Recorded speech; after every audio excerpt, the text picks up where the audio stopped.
man, white, heterosexual. How are privileges protected? Often invisibly. Dilution is a strategy that involves blurring the edges of the problem, diluting it, dissolving it to avoid talking about the uncomfortable topics. In this case, our privileges as men, our privileges as white people, as heterosexuals, etc. Because when you're a white man, you want to talk about everything except white men, because we can clearly see where the conversation is heading and we're not really eager to go there. For example, if you organize a conference in an institution or organization, a conference on the topic of gender equality between women and men, you'll immediately have men saying, but why are we talking about gender? We should be talking about diversity in terms of origin or disability. The problem is always the topic we're going to bring up that day. We prefer to dilute it with other topics that we supposedly should have talked about instead. It's the elephant in the room, the elephant in the middle of the room, the elephant on the table. It's this huge thing that's right there. Everyone looks the other way. No one wants to talk about it. So the elephant is us, it's us, white man, straight white man. We skirt around the problem, but we don't want to see it. There's another form of dilution, which is, in English, we say the second generation bias.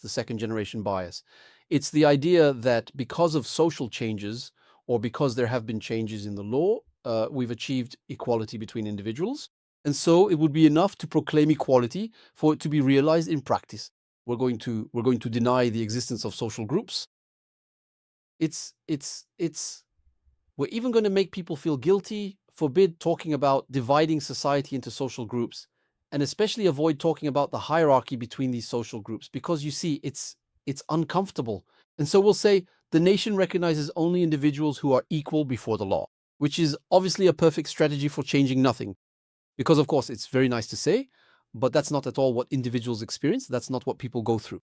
A proclamation in itself does not erase discrimination, stereotypes, violence, racism, sexism, homophobia, which are not just the actions of individuals behaving badly. No, it's a system. These are systemic forms of violence.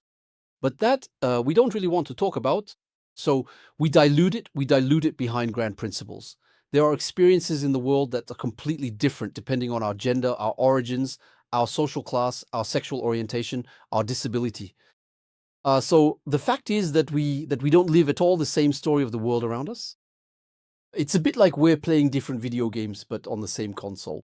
Once again, I can only ignore what the experience of this world is like for a woman, for a racialized person, etc. I don't know. I know nothing about that. But paradoxically, when you're in a privileged and dominant position in the world, you don't know what you don't know. And that's probably why we prefer to dilute all these questions, so we don't have to face our own ignorance.